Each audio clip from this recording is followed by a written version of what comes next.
Black Star Network is here. Oh, no punches! I'm real revolutionary right now. Support this man, Black Media. He makes sure that our stories are told. Thank you for being the voice of Black America, Roland. Stay black. I love y'all. All momentum we have now, we have to keep this going. The video looks phenomenal. See, there's a difference between Black Star Network and Black-owned media and something like CNN. You can't be Black-owned media and be scared. It's time to be smart. Bring your eyeballs home. You dig?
Folks, today's Friday, October 14th, 2022. Coming up on Roland Martin Unfiltered, streaming live on the Black Star Network. Lots of questions remain regarding the death of a black man shot by police in Mississippi.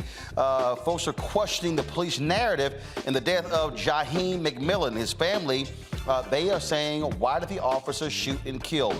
In Los Angeles, the new city council president, President Mitch says the council cannot move forward unless two remaining racist council members, both Latinos, resign. We will talk with the first black woman to serve on the LA City Council in nearly 10 years about what is going on in that city. Civic organizations across the country are doing what they can to ensure that all eligible voters are registered. We'll talk with Barbara Arnwine with the Transformative Justice Coalition about what is called the Votercade. Also, a Georgia county is now at the heart of a discrimination lawsuit filed by the U.S. Justice Department following the termination of two black men. And in our Education Matters segment, an optometry organization wants to create a pipeline for black students to get into the eye care field. Folks, lots to talk about, so let's go. It's time to bring the funk on Roland Martin Unfiltered, the Black Star Network. Let's go.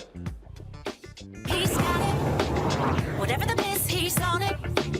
Whatever it is, he's got the scoop, the fact, the find. And when it breaks, he's right on time and it's rolling. Best believe he's knowing. Putting it down from sports to news to politics. With entertainment just for kicks, he's rolling. It's on go, y'all. It's Roland Martin, rolling with Roland now. He's funk, he's fresh, he's real.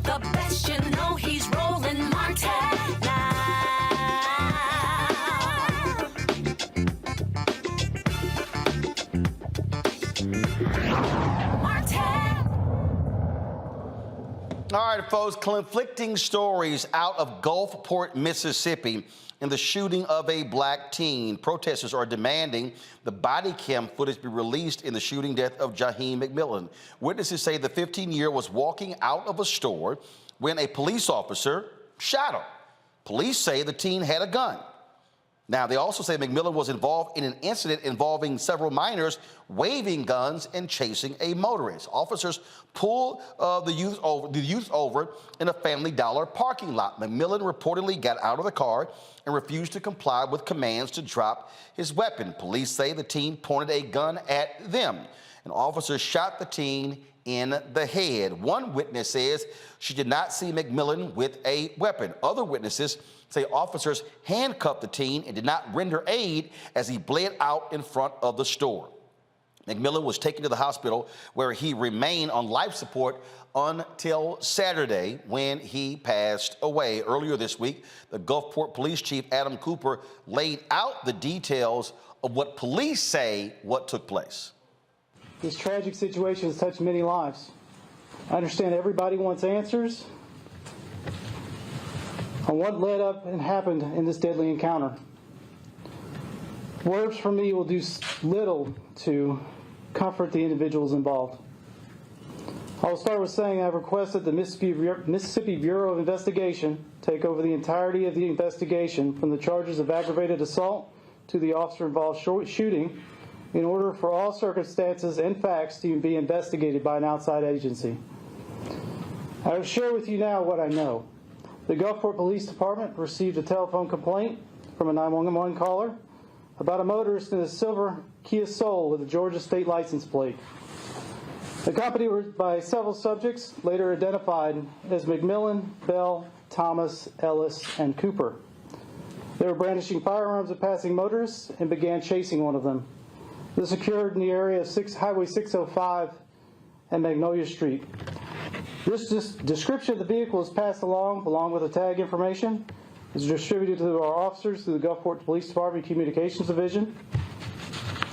The Kia Soul was located in the area of, the intersection of Pass Road and 8th Avenue as it was entering the Family Dollar parking lot. Two officers in two separate marked units entered the parking lot behind the vehicle. Immediately, two individuals exited the vehicle and began to flee. Officers exited their vehicles with loud verbal commands, giving them instruction to stop fleeing. One of the officers observed McMillan, who was armed. The officer gave chase to McMillan, gave orders for him to stop and drop his weapon. McMillan did not comply. McMillan turned both his body and his weapon towards the officer. The officer fired at McMillan. McMillan was struck by the bullet and fell. The same officer then turned his attention back to the vehicle. He observed one of the vehicle occupants outside the vehicle and another one exiting. The officer ordered the suspect to the ground, and he complied and laid on the ground. The suspect was later found to have a weapon in his waistband when he was taken into custody. The other individual still in the car was ordered to exit the vehicle and lay on the ground. He also complied and was taken into custody. The suspect that fled north that was pursued by the first officer was tracked down by canines. He was located. He complied, and he was taken into custody. A firearm was found in close proximity to him. McMillan was transported to a local area hospital, suffering from a single gunshot wound, and was later airlifted to an out-of-state hospital. There are lots of stories in traditional and social media on what transpired on October 6th at the Family Dollar at 8th Avenue and Pass Road. Many of them are simply wrong. People are posting and identifying our officer, Lieutenant Brian Watson, as the officer that was involved in this incident, along with the address, photographs of him, his family, and his children. Let me just say this. He has nothing to do with this. He was, in fact, out of state when this occurred. I respect everyone's right to freedom of speech and to protest. This simply is a malicious attack on a family for no reason. And no basis in fact, and these actions are inexcusable. Mississippi law is now clear as of July 1st that the Attorney General's office now has jurisdiction in cases where officers use deadly force. The Gulfport Police Department is cooperating fully with the investigation. The Gulfport Police Department also conducts its own internal investigation to violations of its policy. If any are found, it will be taken into consideration, and it'll be... Okay, Chief, keep going. I have turned over all evidence, radio traffic, 911 calls to our dispatch center, as well as all dashboard camera, body cam footage from this event. I've been assured by the Attorney General's office this will be a timely and thorough investigation. The evidence will be released, as always, upon its conclusion. And that's all I have to say. Thank you, Chief. Trying to get Attorney Ben Crump and Jaheim's mother on Monday's show. But look, let's just be clear. Until they release the body cam footage, we can't believe the police. Let's go to my panel. Dr. Jason Nichols, Senior Lecturer, African American Studies Department, University of Maryland, College Park. Michael Imhotep, host of the African History Network show. Matt Manning, civil rights attorney. Glad to have all three of you on the show. Matt, I mean, look, we're simply at the point because where we have seen far too many police officers lie that until that body cam footage is released, we can't accept the police's version. I can show you countless stories where the police said one thing happened, and then when we saw the body cam footage, it was a whole different story. You're exactly right. We can't take them at their word at this point because we've seen so many videos that show us what they said originally isn't the truth of what happened. Beyond that, what I found particularly troubling by Chief Cooper's statement is he spent so much time, rather than comforting the community and the family, so much time trying to chide the community. And if you noticed, he kept putting emphasis on the word complied. This person complied, that person complied. Your constitutional rights you still have whether you comply or not. So what's problematic about this is he's automatically putting everyone else on the defense and trying to set up this narrative that not only is this police officer and his family being attacked, but that, you know, the community needs to wait. And, you know, we did our due diligence by sending it out to an outside investigative agency. But all of that notwithstanding, I mean, this is a child. And for him to come out with that kind of callousness, I think shows you what we see in these cases. And you're right. We've seen way too many videos in the last few months, last few years, where what the police said originally didn't end up being true. So I'm surprised that they didn't get authority from the other state agencies to release this video if what they're saying happened actually happened, because that's usually what they do. Oh, absolutely. And Jason, you know, look, cops used to always, people automatically believed, and I think part of the problem that we have in this country right now is that the public, especially the media, mainstream media, automatically runs with the police version when these things happen. And so all of a sudden, their version of events becomes the official narrative. And so in essence, you're trying to disprove with what they say. Well, guess what? We're not going to buy your version. Last night, we had Justin Fairfax on talking about the case of Donovan Lynch in Virginia Beach, where he was shot and killed by the cops. Cop didn't turn his body cam footage on. And so, again, hopefully this cop did. So until we see that body cam footage, we're not believing him. Ben Crump represents the family in Houston. Cops laid out this whole narrative until we saw the body cam footage where they rolled up unmarked cars firing. Okay, never shouted, didn't see a weapon, nothing. So their initial story was a lie based upon what the body cam footage showed.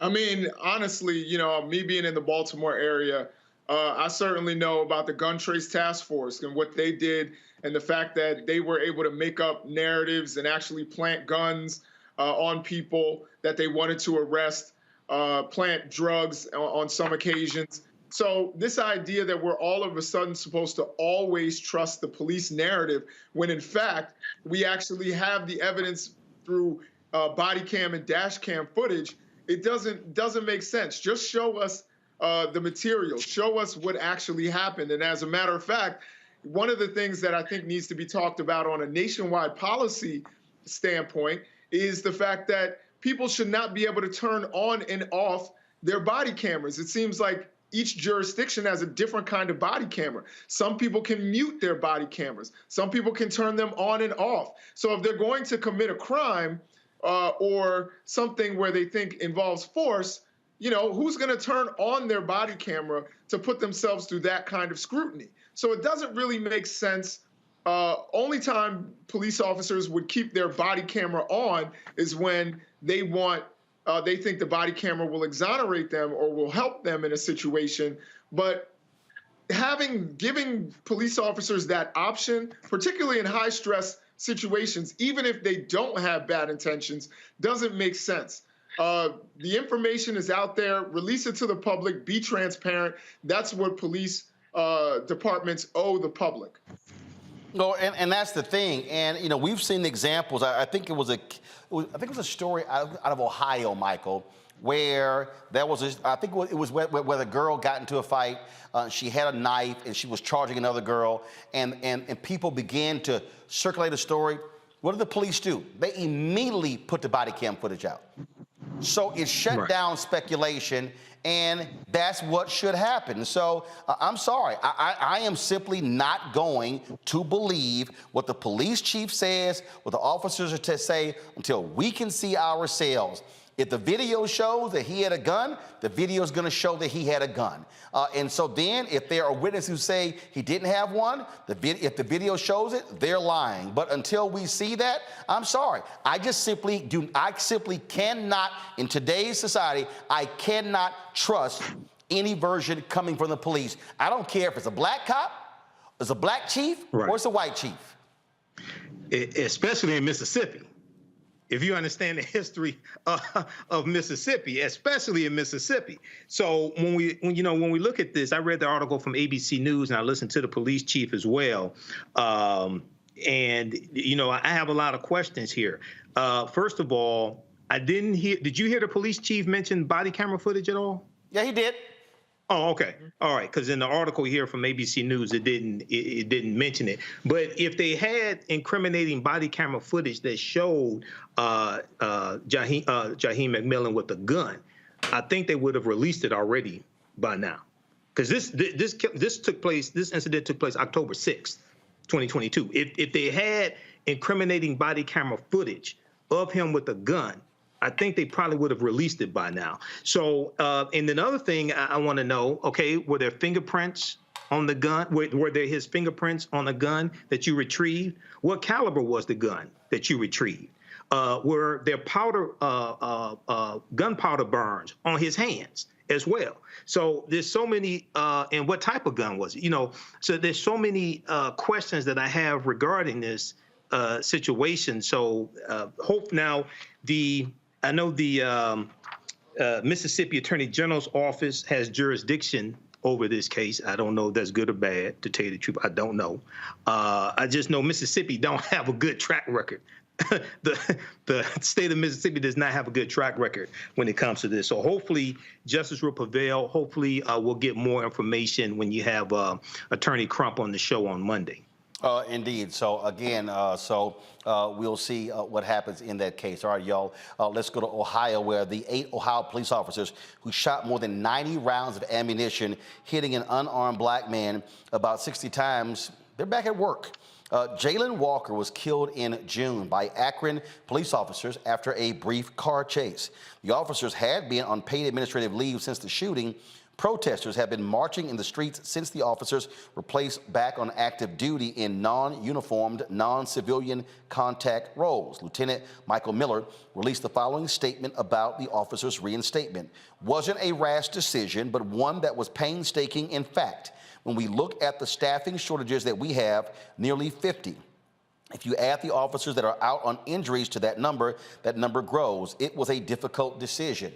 Akron Police Lieutenant Michael Miller stated, we just want folks to understand that we understand, we get it, but we had to also be responsive and responsible to growing daily public safety needs of this community, including some of the violence that young people are being impacted by. The Walker family attorneys said this about the officers going back to work. The decision to reinstate these officers, even to desk duty, fails to take into account a pending investigation into their actions that culminated in Jayland's brutal shooting and unjustifiable death resulting from a barrage of more than 90 bullets. This decision undermines the legitimacy of the investigative process the Walker family has been asked to follow and which BCI has led to this point. On behalf of the Walker family, we call on the city of Akron to do the right thing and place the officers back on leave until the investigation has been completed. I get this whole idea of, oh my goodness, we have shortages, but the reality, Matt, is you don't want these folks involved in any sort of police capacity until you finish an investigation. 90 rounds? 8 cops? Absolutely. It's absurd. It's absurd. They should not be back on duty in any respect. And this is really stupid because police departments have a lot of civilians who work for them. So most police departments have even civilian investigators. So to say that they couldn't supplement it or find other people to fill roles beyond people who were involved in a very heinous shooting is BS. And I think one of the things that people need to realize is officers have a lot of civil service protection. So what they might not be saying that's truthful is that these officers may be going through a grievance process or some other employment process that allows them to stay on the force and makes it hard for them to fire them. And that's one of the systemic issues that has to be addressed. It's very hard a lot of times for police officers to be fired, even when they do things like this. But I think this is a bad move because it undermines the credibility of any investigation, particularly if the Akron department is involved in investigating itself. There's no way to be assured that these officers are not going to be involved in the investigation, and there's no way to be assured that if a grand jury doesn't return indictments that the fix isn't in. I mean, we know it is because it happens all the time, but this is, I think, even more problematic because it allows them access to the process. Michael? Yeah, this is shocking. Now, it is true that nationwide, there a lot of police departments are down or short police officers. Right here in Detroit, according to the reporting about 2 months ago, Detroit police are down 223 police officers. But to put these 8 back on the force, it's just ridiculous. Now, one of the things that Akron Police Chief Steve Milet should be doing and leading the initiative on, if they're not already doing this, is recruiting from the African-American community. If you're short police officers, you should be focused on recruiting from the African-American community to bring about more diversity and focus on these African-Americans becoming the type of officers that we all say that we want to see. Those that de-escalate situations, those that don't racially profile, those that only use lethal force as a last result. This is a grand opportunity, a great opportunity for something like that to happen. And I would say, and their recruiting efforts all across the country, I would say some of the first people that need to be applying to these police departments are the activists. Because now you can have a huge impact inside the police departments and in your communities as well. More and more police departments are putting in place duty to intervene policies, which means if you see something wrong and you're an officer, you're on duty, what have you, you can intervene to stop it. So instead of you standing on the sidelines, and I know a lot of the activists mean well and do good work, but instead of you standing on the sidelines and recording what takes place, you can show your badge and actually intervene and help stop it.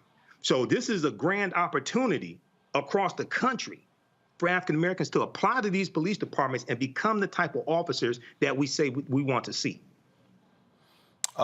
Jason, I mean, you're absolutely right. And I do think, as I listen to all of these police departments around the country talk about, how it's hard for them to find police officers, this is also means you might be wanting to change how you recruit type of officers, what you're looking for. Look, you keep talking about more resources going to them. Well, guess what? Pay up and go out and recruit folks, and let's see what happens. Absolutely. I think one of the things we want is high quality officers who want to do the job and want to do the job the correct way, as Michael said. I think one of the systemic things we need to do, and I know a lot of my activist friends disagree with me, but you need to pay cops more. Because in our society, when you pay someone more, you can expect more.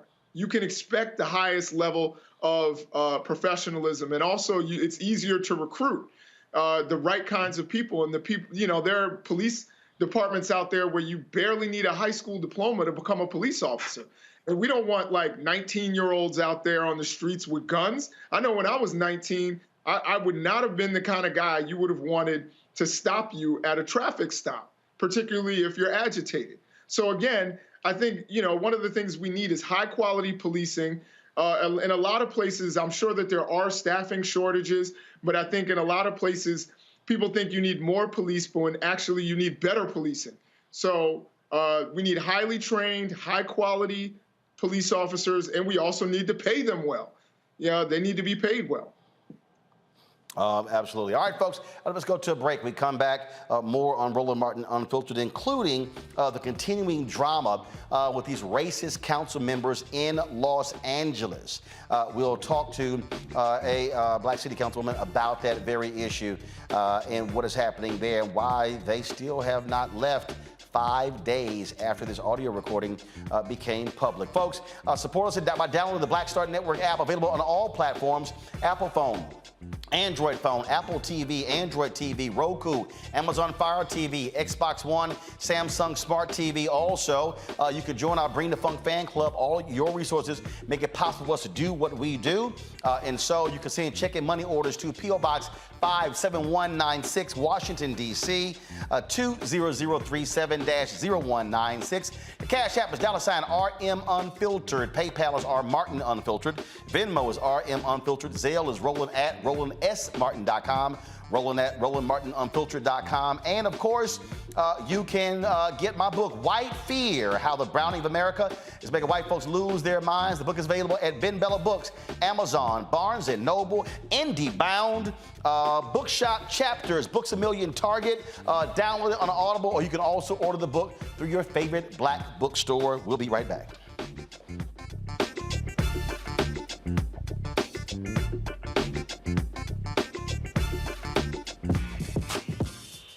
When we invest in ourselves, our glow, our vision, our vibe, we all shine.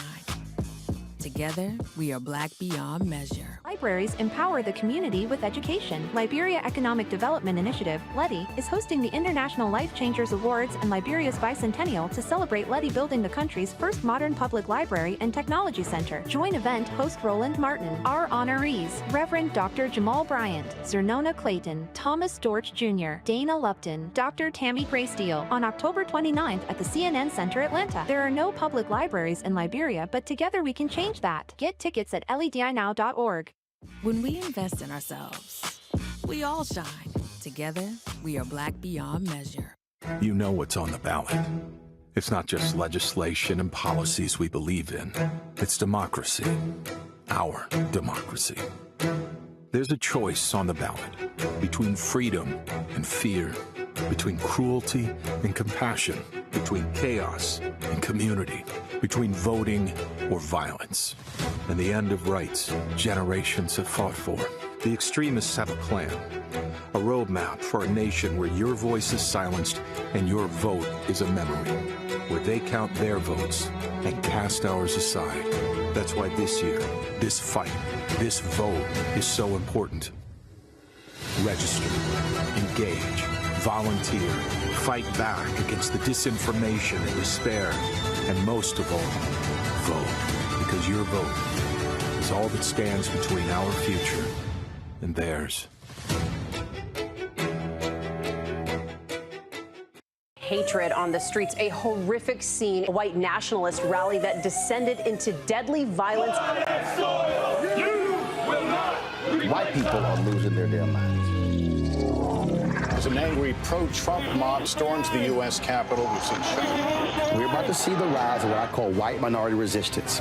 We have seen white folks in this country who simply cannot tolerate black folks voting. I think what we're seeing is the inevitable result of violent denial. This is part of American history. Every time that people of color have made progress, whether real or symbolic, there has been what Carol Anderson at Emory University calls white rage as a backlash. This is the rise of the Proud Boys and the Boogaloo Boys. America, there's going to be more of this. Here's all the Proud Boys, Dave. This country is getting increasingly racist in its behaviors and its attitudes because of the fear of white people. The fear that they're taking our jobs, they're taking our resources, they're taking our women. This is white fear.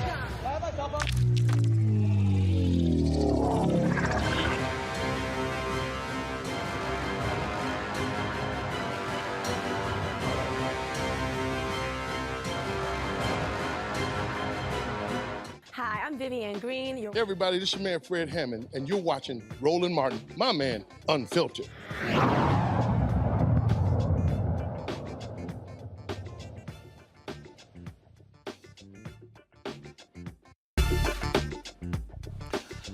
All right, the acting city council president in Los Angeles, Mitch O'Farrell, canceled today's city council meeting because two of its racist members, Kevin De Leon and Gil Cedillo, refused to step down after participating in this racist conversation that was captured and released. The audio was released on Sunday. Now, here is the city council president speaking. Mr. Cedillo and I had a long, very frank conversation yesterday, and he made it really clear that he is taking into consideration the gravity of the moment and what he ultimately is going to need to do. And I can't state what that is right now, but we will continue those conversations. If I felt that there were going to be 2 additional resignations today, I would not have canceled tomorrow's meeting. I just don't see it happening. Well, look, they won't go, but the pressure has to continue. Now, Nuri Martinez, she initially stepped down as city council president. Well, that wasn't good enough. A couple of days later, she was forced out as a city council member. Also, the president of the Los Angeles County American Federation official there, he was a union official. He also was forced out from the union as well. Now, De Leon and Cedillo have not said whether they plan to resign. If both refuse to leave, keep in mind De Leon's term is not up until December 2024. Cedillo's term ends in December. Joining us now is LA Councilwoman Heather Hutt. She's the first black woman to serve on the LA City Council in nearly 10 years. Glad to have you on the show, Councilwoman Hutt. So, I mean, this ain't hard.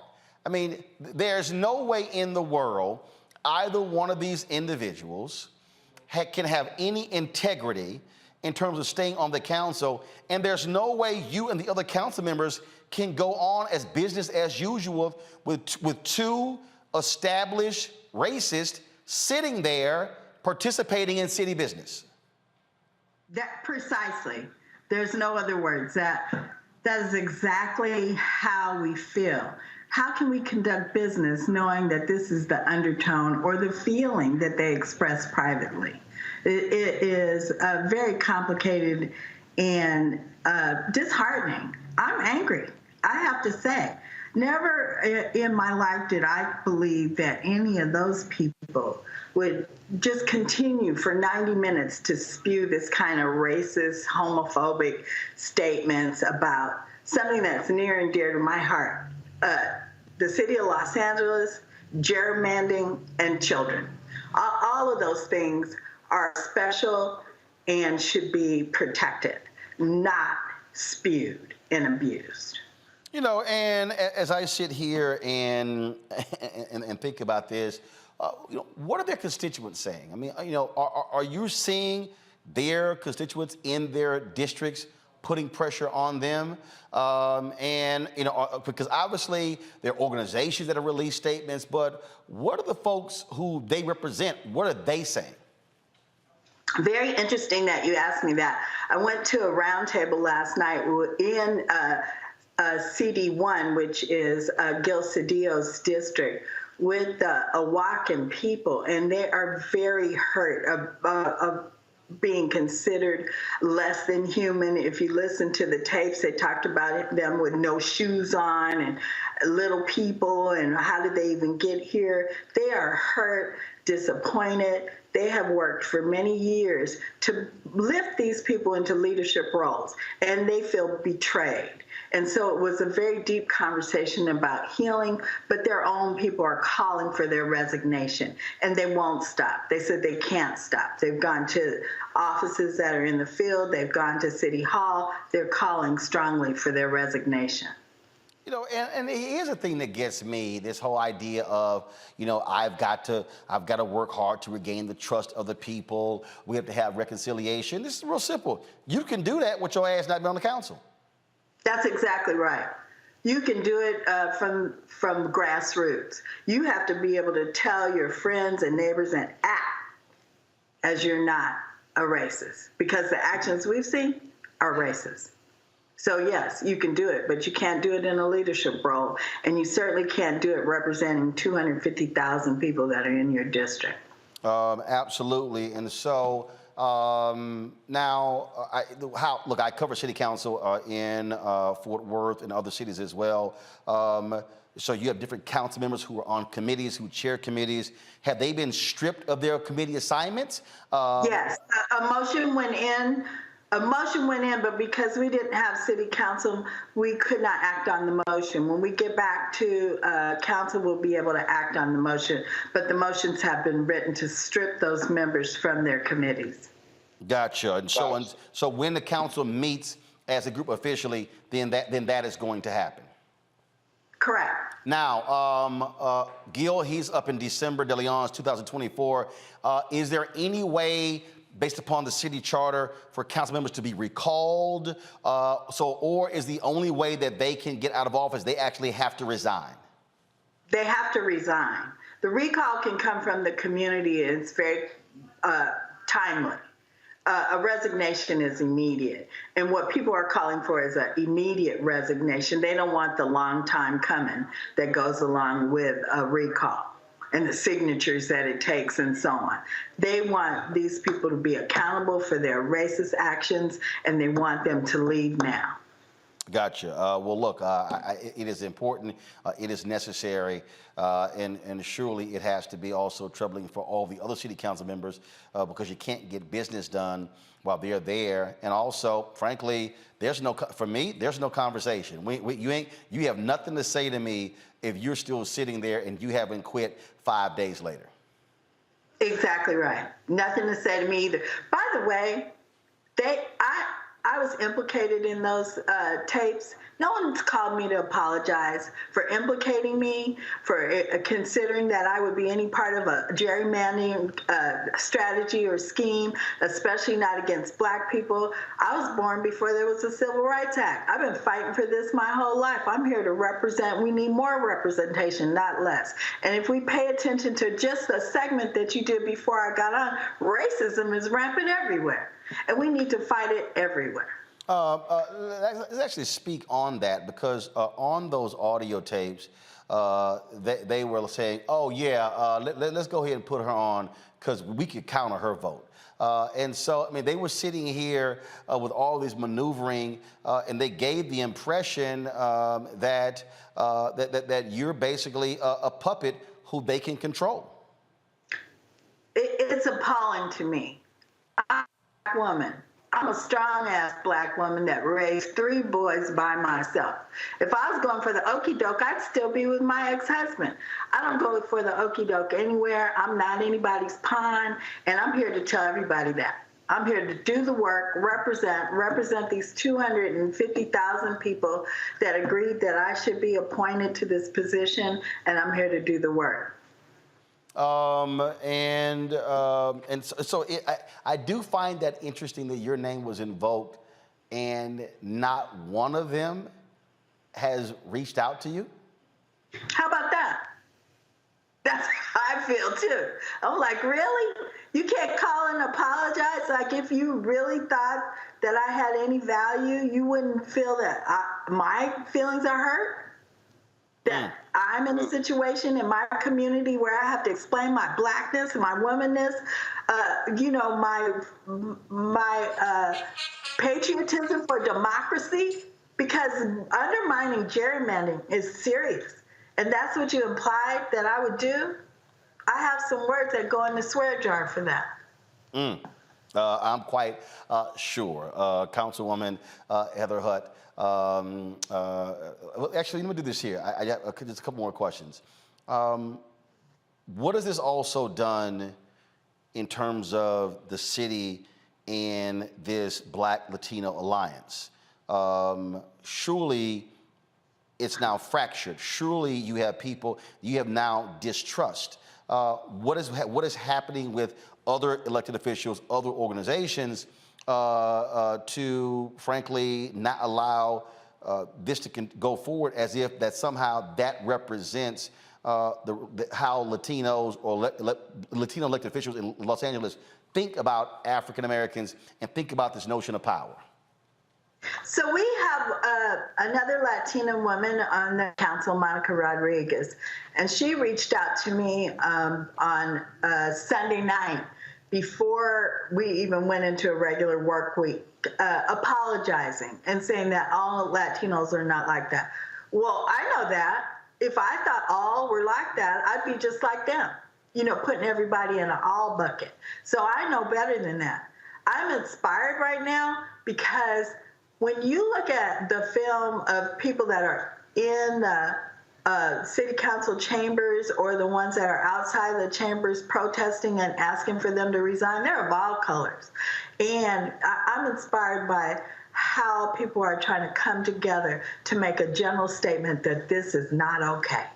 And so this is important to know that folks are not saying, oh, yeah, this is who we are. They're saying this is not who we are. This is not okay. They need to go because they do not represent us. Questions? Let me do the questions for my panelists. I'm sure. Let's see if they have anything here. Jason. So first of all, thank you for the work that you're doing. My question is, with the gerrymandering and the things that are going on in your in the city of Los Angeles, what is the fix there? Because a lot of people have actually brought up the fact that 48% of Los Angeles is Latino, but there are only, I think, 4 members on the committee. Is that actually something that needs to be fixed, or is that something that they were just trying to grab more power? I can answer this in a strange way. First of all, I can't think how they could think. So I can't answer you about what they were thinking about, because I'm not thinking like that. The second thing to know is the Department of Justice is going to look into this, and they'll give us those kinds of answers. I can't give you those answers. And I can't presume to think about what their ideas were. Can you? Can you figure it out? No. We don't know. Okay. All right. Thank you. Michael. All right. Thank you, Councilwoman Heather Hutt. Can you give us more details on the gerrymandering issue? What was the effect going to be? Because I was searching for this and I didn't really see this information. Can you explain the gerrymandering issue and the effect it would have, especially on the African-American community there in Los Angeles? I think I can. What they said in the tapes is that they could move the lines around so that there would be more of a Latino voting bloc in that space, which causes erasure. There wouldn't be an opportunity for any other race to run in that space, so that they could have control of more seats on the city council.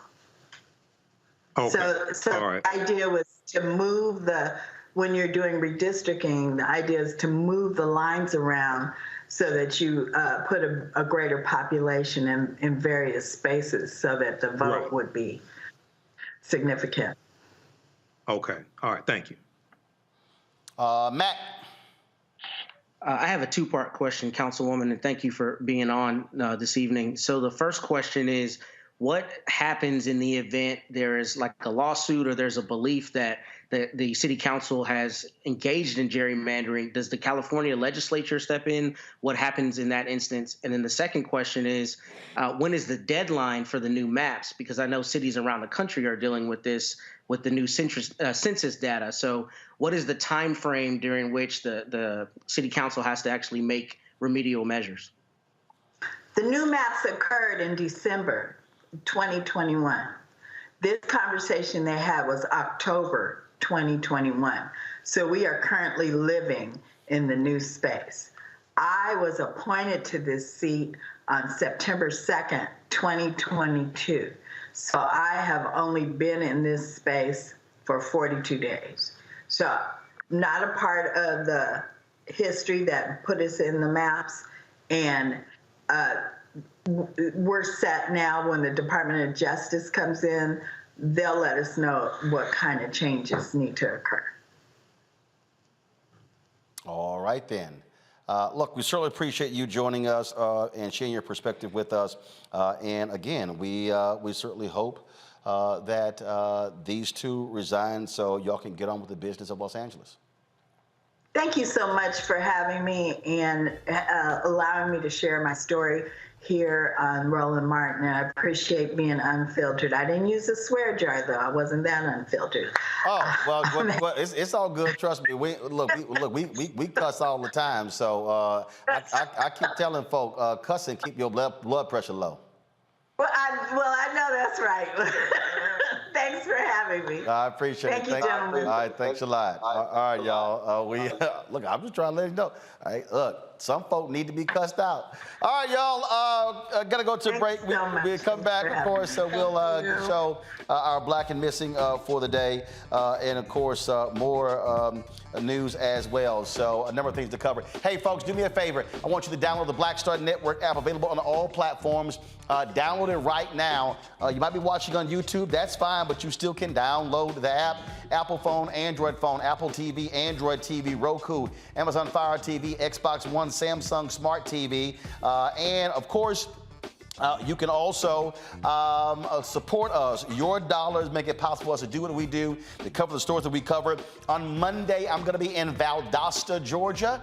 So Valdosta, we'll be coming your way. I'm in Savannah on Tuesday. So again, we're going to be on the ground there covering the U.S. Senate race between Raphael Warnock and Ed Fool. Then also, of course, the gubernatorial race with Stacey Abrams and that idiot Brian Kemp. And so, again, your dollars make it possible for us to do what we do. Send your check and money orders to P.O. Box 57196, Washington, D.C., 20037-0196. Cash App, $RM Unfiltered. PayPal is R Martin Unfiltered. Venmo is RM Unfiltered. Zelle is Roland at RolandSMartin.com. Roland at RolandMartinUnfiltered.com. You're watching right now on YouTube or Facebook or Twitch or Instagram. Hit the like button, y'all. Hit the share button. YouTube, why y'all tripping? 2,000 folks on, 540 likes. Don't make any sense. How hard to hit the like button? It's not. It's free. Click it and then go comment. Bunch of y'all commented, but you ain't hit the like button. So when I come back from this break, we should be at more than 1,000 likes on YouTube. Got it?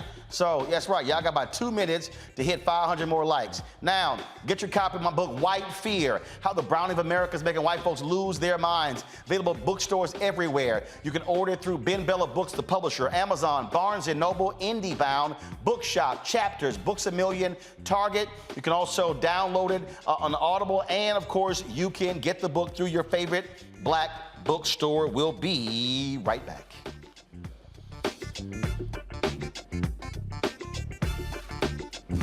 When we invest in ourselves, we're investing in what's next for all of us.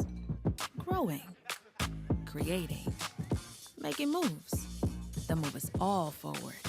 Together, we are Black beyond measure. Pull up a chair, take your seat at the Black Table with me, Dr. Greg Carr, here on the Black Star Network. Every week, we'll take a deeper dive into the world we're living in. Join the conversation only on the Black Star Network.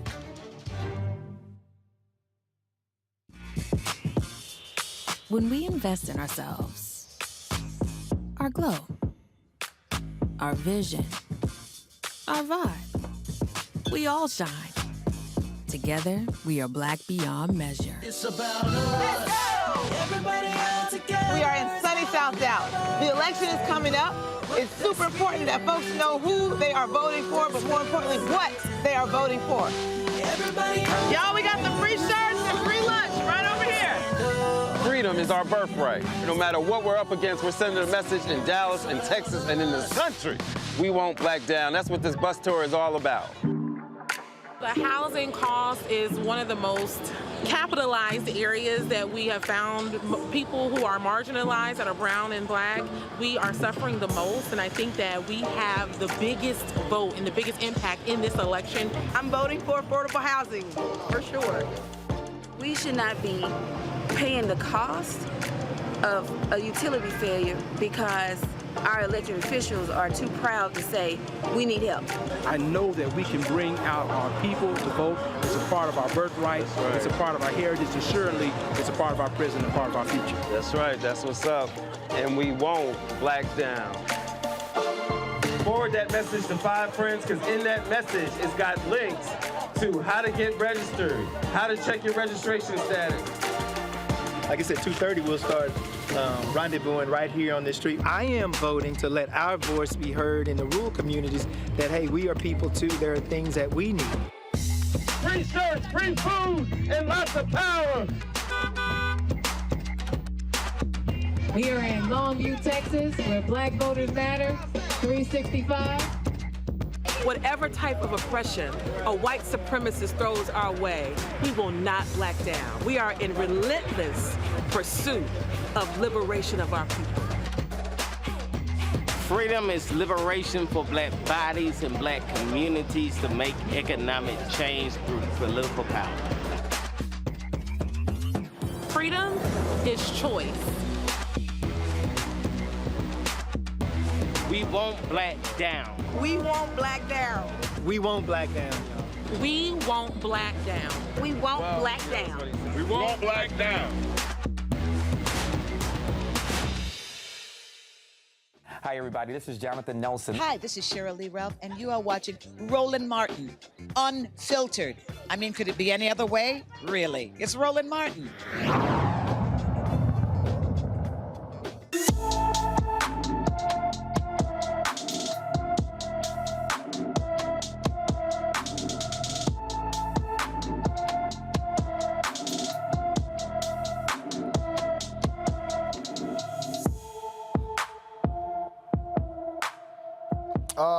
Cherie Wright has been missing from Little Rock, Arkansas since September. Folks. The 14-year-old is 4 feet 10 inches tall, weighs 80 pounds, with brown hair, and that may be dyed red and brown eyes. Anyone with information about Cherie Wright should call the Little Rock, Arkansas Police Department at 501-371-4829.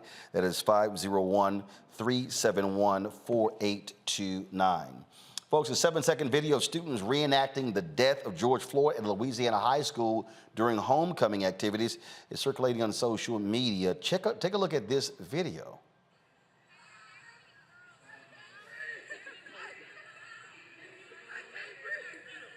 Okay, this took place earlier this week at Rose Pine High School. The student on the floor is reportedly black, and teachers were watching this take place. Principal Joey Bartz posted this statement on Facebook yesterday. We are aware of a video that was posted on social media yesterday showing a group of our students reenacting a very serious and heartbreaking event.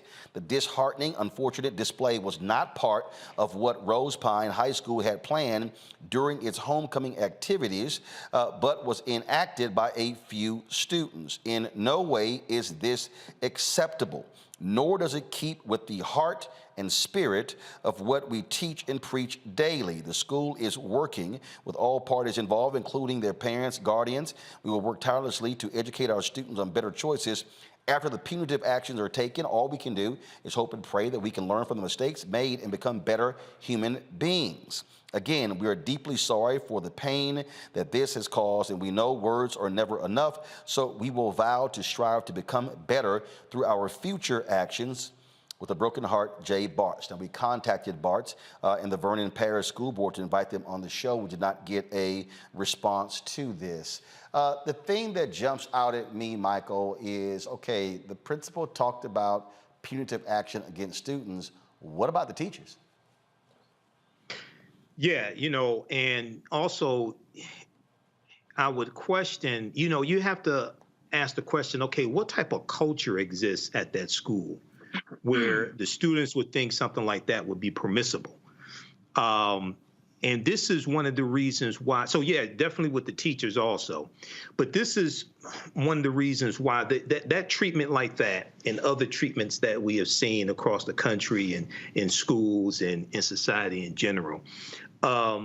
This is why people like Dr. Carter G. Woodson, who co-founded the Association for the Study of Negro Life and History and created Negro History Week, which became Black History Month. He said that the history of African Americans needs to be taught in every school across the country, because a lot of the racism that we experience and the bigotry and the way we're treated comes from people not understanding our contributions to this country. okay, and thinking that we're lesser than. And it's acted out when we see displays like that. And the other thing I want to know is, maybe you have this information, Roland, because this is my first time seeing this. Was the African-American student being attacked, or was the African-American student willingly participating? Don't know now? It's only a 7-second video. Only a 7-second video. Okay. So you don't have anything else there. Okay. All right. Yeah, but things like this are disturbing, and you have to wonder, what type of education are these students getting in their homes? See, are they getting like anti-racist information in their homes, or are they getting information in their homes where they think something like this is permissible also? I don't think it's hard to actually answer that question. Jason, I don't think that's a hard question to answer. Yeah, no, I don't think that's difficult to answer at all. I think actually what Michael is saying, the opposite is happening. Now they're trying to ban books by Black authors that talk about Black experiences. They're trying to take any education that has to do with racism and racial oppression out of the curriculum. So we're seeing actually a backlash against things that make students better citizens, whatever background or race they come from. And, I just have to say it. I think everybody's probably thinking this, is the young Black man. I know I would be so disappointed in my son that he went along with what was going on there. I don't know that he knew the knee was coming, but even the police thing where they got him on the ground, I would be really frustrated with my son for even going along with that. And I don't know what activity was happening there, but I think the first person I would want to talk to is the young Black man, and so that he understands that playing along and pretending to be a criminal and pretending to be on the ground while you're being arrested at your high school is not acceptable. So I think that's one of the things that frustrates me with seeing this video. And certainly we need education, as Michael was saying, we need education that students can learn, where they actually become good citizens as they leave the school system. Not just, everybody says, oh, just math and reading and science. But no, we need actually to learn about what it takes to be a good human being and a good person and what's acceptable in our society. This idea that all of a sudden people are going to, come out and be anti-racist has never worked before. So why are we moving away from teaching kids and exposing them to books and to ideas that will make them good citizens? Absolutely. And at the end of the day, Matt, you've got to hold teachers accountable. They're supposed to be teachers. If they break up fights, they sure as hell should have said, "What are you fools doing?" And that should have been a teaching moment right on the spot. That's absolutely right. They should fire the teachers because it's indefensible. There's literally nothing the teachers can say that makes this remotely okay. They should punish the students harshly. But I kind of want to take a little different tack than Michael and Jason. I think both of them are right. I don't think they said anything wrong. But I think this is a direct result of what we've seen fomented since the presidency of Donald Trump. People are bolder, and they're finding ways every day to devalue simple things that show inhumanity. I mean, George Floyd's life and his life being stolen from him was broadcast across the world and started protests across the world. So the idea that these kids don't know the gravity of this is just, it's beyond me. I can't think of anybody that has a conscience that would do something like this. And I think we do need anti-racist education and all of that, but I think we also need to recognize that some people are depraved, and this is exactly what has been capitalized upon by particularly white supremacists in this age. So this doesn't surprise me, and I think the only way to respond to this is to have extremely harsh measures, primarily on the teachers because they're the adults in the situation. But schools punish kids all the time for considerably lesser things with very draconian punishments. So this might be a circumstance where they need to expel these kids to make the statement that we will not allow anything like this to take place on campus, and if it does, there's going to be a very harsh punishment. Oh, absolutely. That's exactly what should happen. And again, you expect leadership from teachers. That's what should be happening there. I saw this story here I thought, well, actually, I'll do this in a second. I'm going to do this in a second. Because you want to talk about being stupid. Wait till I show you where the president of iHeartRadio in Atlanta got fired for using the N-word, and a black employee was in the car. Wait till I show y'all that particular story. And so we're going to break that thing down. All right, y'all, let's go to our next story, and that is we're talking about the election and what is happening in this country. What we're seeing is we're seeing now the focus. We're reaching in different states where the deadline to register to vote is coming. So some deadlines have passed. Early voting, like for instance in Georgia, starts on Monday. And so that's what's happening right now. And so what we're looking at really is the effort to protect the vote. Already, Republicans have been gearing up since Donald Trump lost, calling this the big lie and all sort of crap like that. But what they are doing is looking at targeting people, trying to get votes thrown out. They understand the margins. Remember, 2020, Biden-Harris wins Georgia by 11,000 votes. And so if they can throw out 5, 10, 15, 20,000 votes, that could be the margin of victory for Brian Kemp in the governor's race in Georgia, for Herschel Walker in the race against incumbent Senator Raphael Warnock, and the same thing in other states as well. Transformative Justice Coalition, they are one of the groups out there who is on the ground trying to protect folks right to the ballot box, offering assistance as well. And so we want to show this here, of course. This is information here that they are working on. They have what is called a community votercade taking place on Saturday, October 15th. And you see the flyer, it says, bring your cars and join the national votercade as we drive through Washington, D.C. to rally community and voter education, free food, music, voter registration information, and a banned book giveaways beginning at 9 a.m. At the Covenant Baptist United Church of Christ in Washington, D.C. And so this is one of many efforts, many groups that are out there doing the work on the ground, y'all, on the ground to get folks to vote. That's what's happening right now. And so joining us right now is Barbara Arnwine. She's the president of the Transformative Justice Coalition. Kim Crenshaw, she is, of course, a civil rights activist. Glad to have both of you here. And before we go, so we got to get Kim back because we were supposed to have an hour-long conversation with Kim on critical race theory because these people still out here acting stupid. But we'll do that another time. But right now, we're going to talk about this here. Barbara, these type of events, explain to folks why they are important because some will say, well, all right, fine, you know, okay, and you out, Black Voters Matter out there, you're passing out free food, things along those lines. But a lot of people don't live and breathe this stuff. They don't even know that an election is going on. Absolutely. In fact, recent polling data has shown that in some African communities, only 50% of Black folks knew that we have an election November 8th. That's data from about a month ago. We are determined to turn that around. And so we have been on the road. This is our 7th day rolling voter justice tour. We started in Minneapolis. And we are now heading to Washington, D.C. We've been in 7 states and 14 different cities. It's time to vote.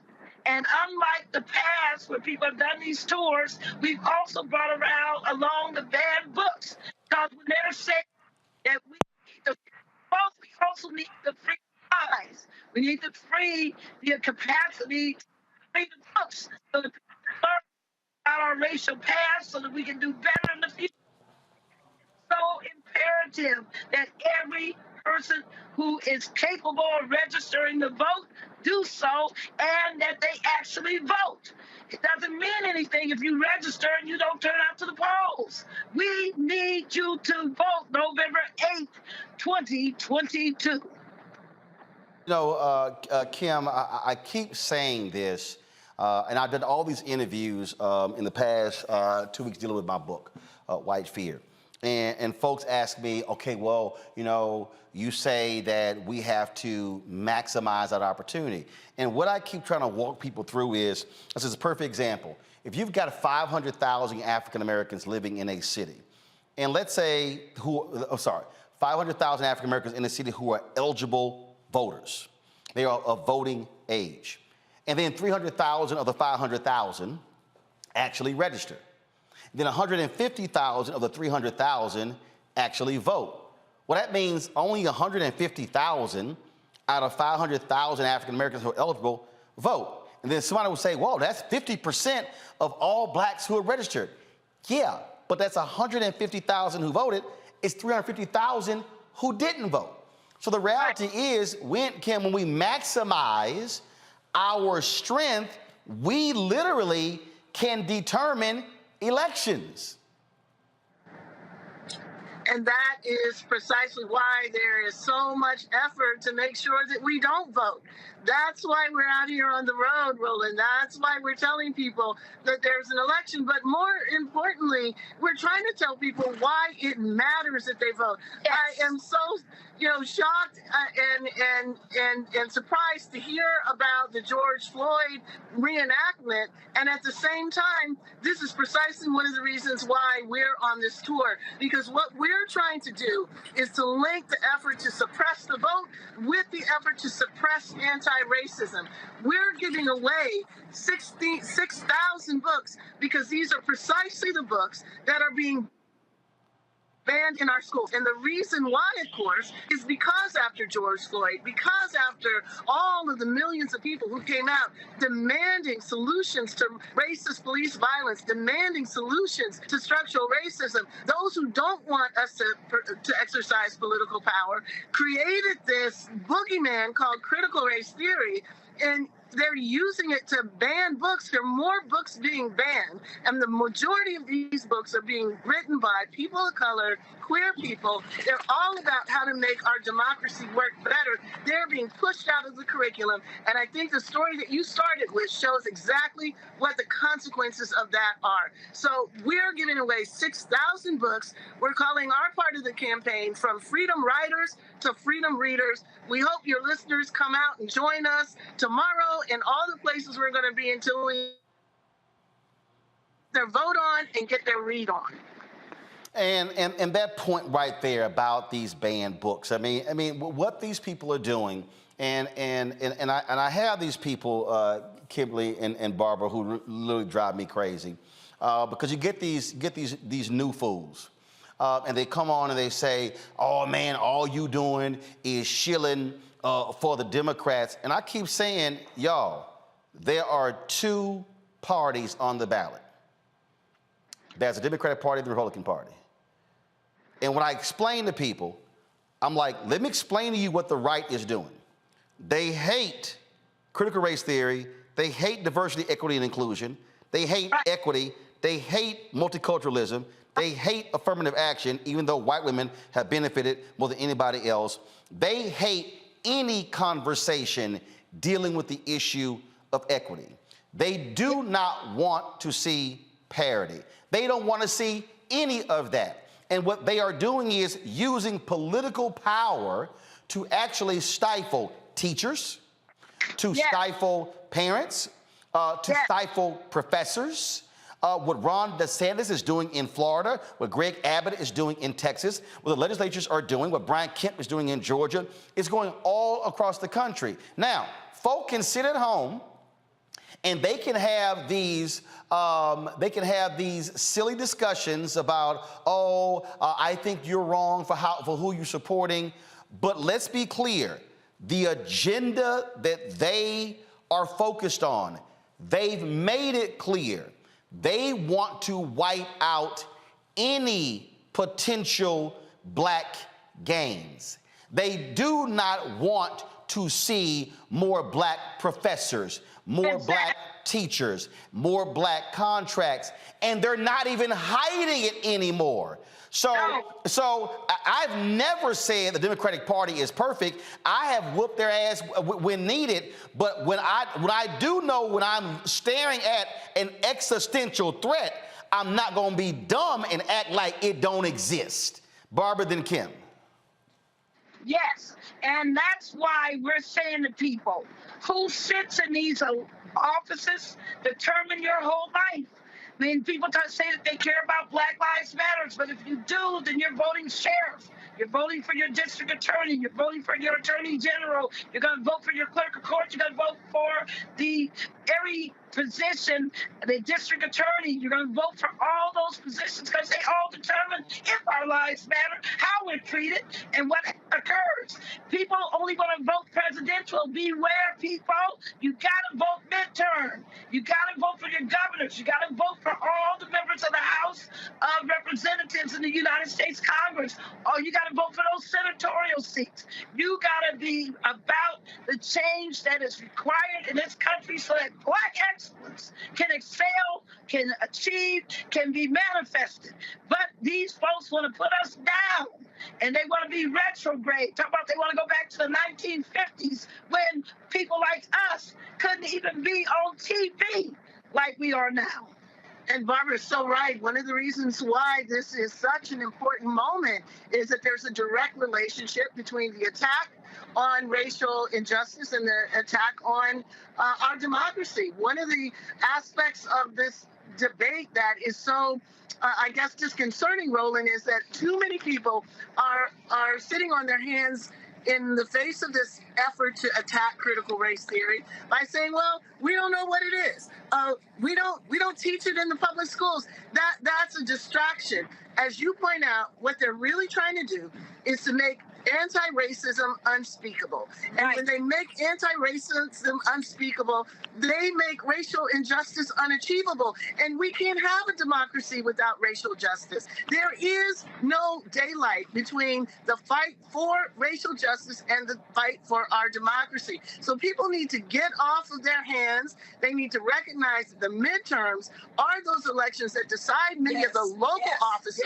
That's what has led to school boards that are trying to ban books by Toni Morrison, ban books by Ta-Nehisi Coates, ban books like Critical Race Theory, The Bluest Eye. I can go on and on. You got to see what they're doing under this attack on critical race theory, and you got to say, we've got something to say about this, and start on November 8th. You know, Roland, I just want to add one other factor. We just left Morgan State University earlier today, and it was shocking that one of the professors told us that most of the students that come have never seen a library, that they haven't had access to books, haven't had access to civics. None of that's being taught. There is a real attempt to deny us, just like they did before when we couldn't even read or write without being considered a criminal, when it was illegal for us to read or write.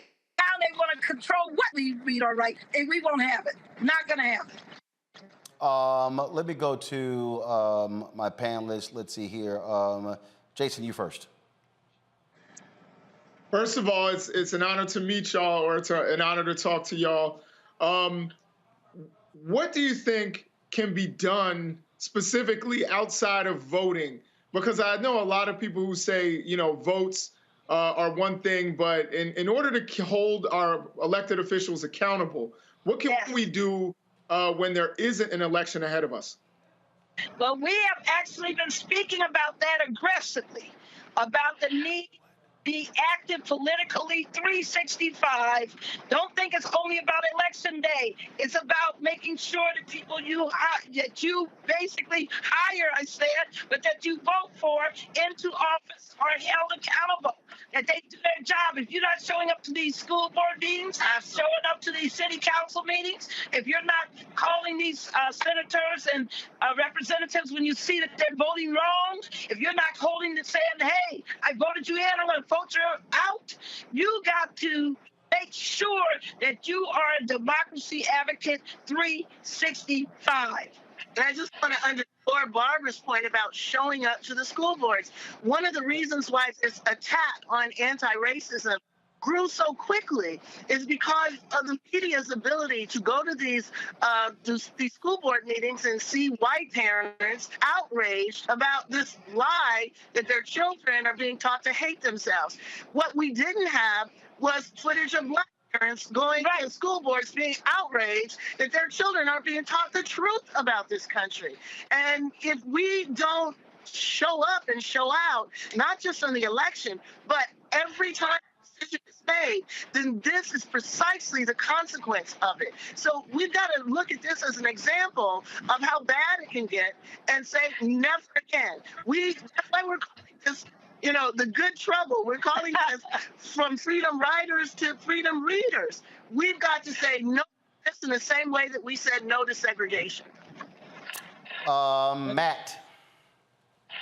Well, I want to echo Jason's sentiments. It's truly an honor to be on with both of y'all. My question is this: how have you decided where the stops on the tour are going to be, and when will you be in Texas? Because we definitely need y'all down here bad.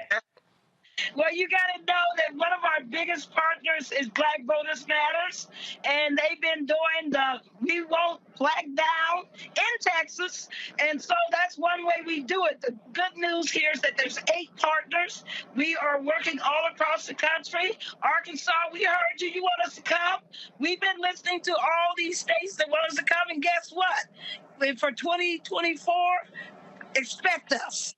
We will be there. We're going to do a larger tour. This time we're doing 14 states and 26 cities. Honey, get ready for the next rollout. And in the interim, we're going to be training, like we just finished doing, Gen Z and millennials to be voting rights advocates. I want you to know we trained 37 already in this tour. 11 of them have shown up to be active. They're registered. One met me the other day and said she just registered 55 people. She went back out and registered another 100.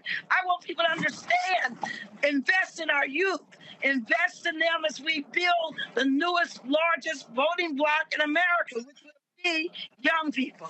And I just want to add that we are going to, so we're ride or die on this. We're going to be on this. And in the meantime, to learn more about critical race theory, about anti-racism, about implicit bias, we at the African American Policy Forum are going to continue facilitating and building. We have Critical Race Theory Summer School on demand right now. Go to www.aapf.org and you can sit into 120 classes. When this tour is over, we're going to have book clubs for all those who signed up to get one of these books. We're going to be ready for 2024. We're not going to let people tell us what ideas are legitimate, what we can read, what we can understand, and that's going to empower us to use our vote in the way that's necessary to save our democracy from what we're facing right now. Michael. All right, sisters, Attorney Barbara Arnwine, good to talk to you again, and our esteemed Professor Kimberly Crenshaw, great having you on. I played some of your clips on my show to educate people on critical race theory. You were absolutely correct when you talk about the school boards, because Stephen K. Bannon said that the way to political power is through the local school boards, and a lot of our people don't understand that. Before you leave, give us your social media information, because I need to get in contact with you all. But Professor Kimberly Crenshaw, can you just give us a brief synopsis of what critical race theory actually is? Because people like Christopher Rufo have totally distorted it, and a lot of our people are confused about what critical race theory is. Yeah, so I'm so glad you asked that. And let me just point out, Christopher Rufo and all of his ilk say repeatedly, they care what critical race theory is. They couldn't care at all. What they're trying to do is take critical and use it as a Trojan horse. So let me tell you what critical race theory is based on what they have attacked. Critical race theory is practice, is a way of understanding what racial inequality in our country so long after the end of the civil rights movement. Why do our neighborhoods look the way they do? Why is there such a wealth gap? Why is there such a health gap? And so critical race theory pays attention to the ways that racial inequality is embedded in the structures of our institutions, in the everyday functioning. It is the way in which we have to acknowledge and recognize that we still have to give our kids the talk. Why?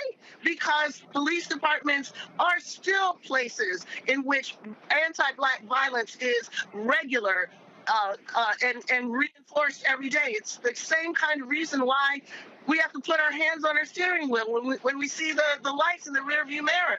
This is the recognition that race still shapes life in profound ways, and colorblindness is simply a way to erase it, to make it unnameable, and not the legacy of everything we fought for unspeakable. So I now tell people, if you want to know what critical race theory is, look at what they're going after.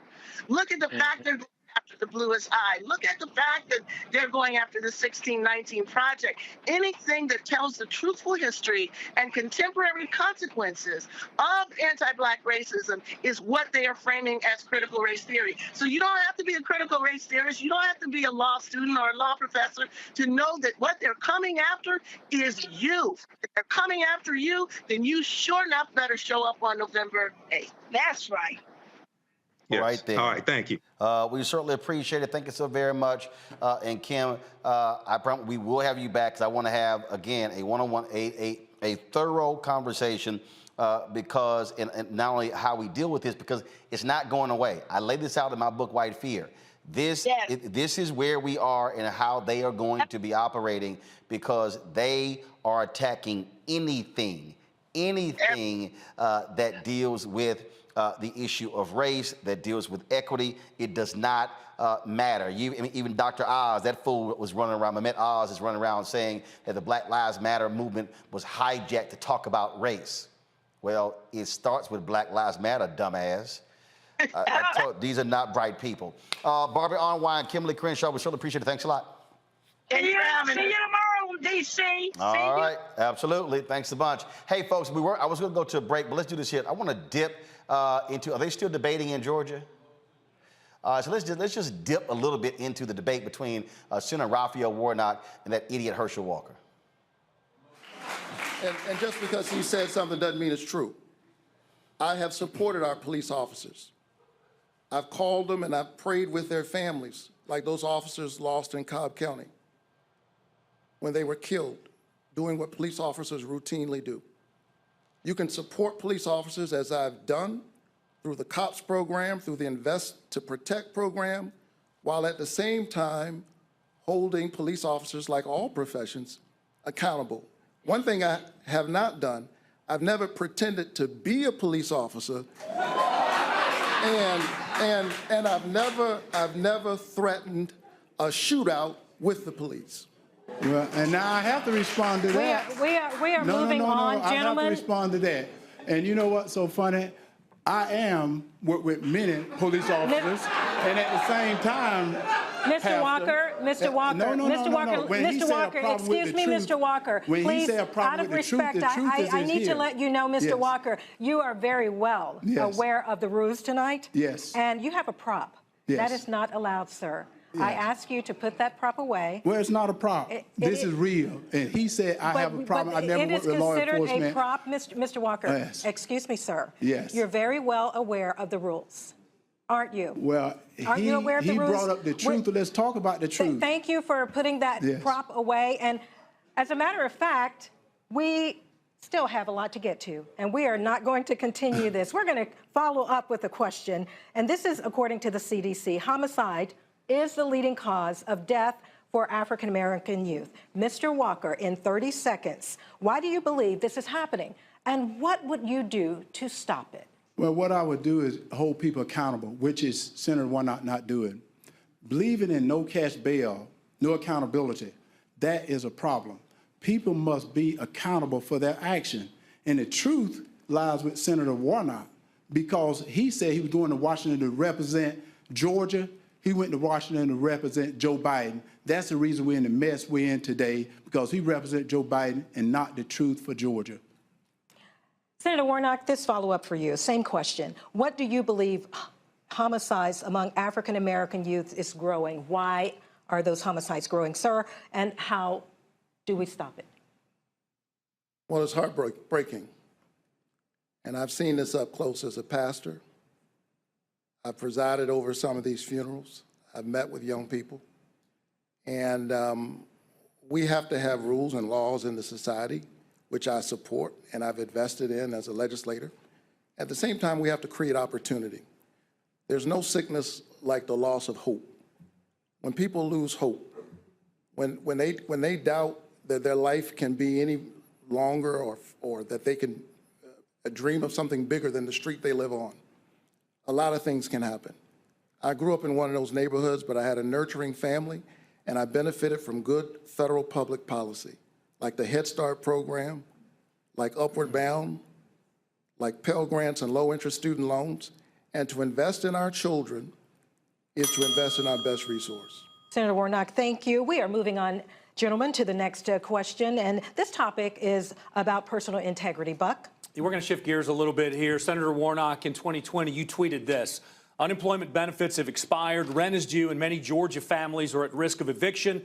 My opponents are supposed to be serving the people in Washington, but they are clearly concerned with their own interests. Well, recent published reports talk about a property that your church owns, Columbia Towers at MLK Village in Atlanta. It's a home for the disadvantaged.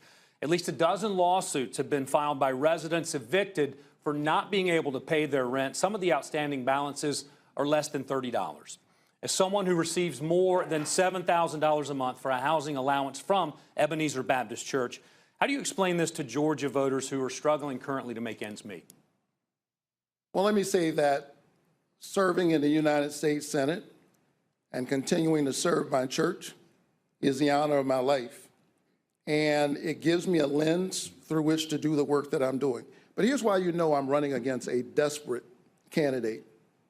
Anytime a candidate would stoop to the level of trying to sully the name, he and his allies, to sully the name of Martin Luther King Jr.'s church and John Lewis's church, you know that's a desperate candidate. Let me tell you about my church. My church is a Matthew 25 church. We spend every week, every day feeding the hungry and the homeless. They know that those false charges that they've created are not true. We stand up for poor people every single day, and I ran for the Senate to do at a policy level what we do at a local level every single day. I'm not going to be distracted by him and his allies. My people know the truth. They know the work we do every single day, and I couldn't be prouder of them. Proud to represent the Senate and proud to serve Ebenezer Baptist Church. So just to clarify, your position is that the allegations in these lawsuits are not true? I am saying that it is very obvious that my opponent and his allies are busy trying to sully Ebenezer Baptist Church. Now you see the problem with the truth. Switching gears a little bit here, sir. Your ex-wife filed a lawsuit asking for increased child support, saying that she had to pay for child care on days that your duties as a senator interfered with your parenting time, and citing significant increases in your income. In 30 seconds, what is your response to that lawsuit? Listen, I went through a divorce, like a lot of people. And while that was a painful period, what came out of that was two amazing children that I just talked to before I came on this stage. And my children know that I am with them and for them, and that I support them in every single way that a father does. Thank you, Senator Warnock. Now to you, Mr. Walker. Recent ads have highlighted allegations of past domestic violence. They've raised questions about how transparent you've been as far as your resume. In 1 minute, how do you respond to voters who question your integrity, both personally and professionally? First of all, I've been very transparent, and I'm not ashamed to admit it. And I say I had a mental problem, and I'll be a champion for mental health, because so many people suffer from mental health. But to have people like Senator Warnock that demonize mental health, when I want to tell everyone out there, you can get help. Don't listen to Senator Warnock and his people. You can get help. All you got to do is ask. All you got to do is ask. But the problem with the truth, you just saw it. You just saw it, because he won't answer that about evicting the people from the church. And I told him I will pay I'll pay their salary. You're evicting them right now during these hard times. We have not evicted. We have not evicted those tenants. I didn't write the article. I didn't write the article. And most of the people out there steal my time. I'm okay with the discussion. If you start talking over each other, we have to move forward. We have not evicted the tenants. I can speak, Senator. And he should take that money and pay it back to the veterans that he exploited while pretending to run that too. And see, you can tell that he's not desperate, because if he had read in that thing, he would have saw that I had nothing to do with that. But he is so desperate right now, and he really wants that seat. He's now telling you, I didn't evict anyone. It is written in the paper. I didn't do this. Well, Senator, you did. And it's okay to speak the truth. Do not bear false witness, Senator. Do not bear false witness. Mr. Walker, to keep this moving, I want to follow up with you. You have been very open on your, Senator Warnock, we need to move forward here. You have been very open about your struggles with mental illness, and you even wrote a book about your diagnosis of dissociative identity disorder. We recently asked if you were still receiving treatment, and this is what you had to say. No, that's all done, and you don't need to, and that's why I tell people. I think one thing I told people is I've been open about it, and I was open about it, 14 years ago. Mr. Walker, in 30 seconds, can you clarify this? Are you saying you no longer have dissociative identity disorder, or is this something that you continue to this day to manage? No, you don't have to have treatment for it. And I encourage people to continue to talk to people. I talk to my pastors.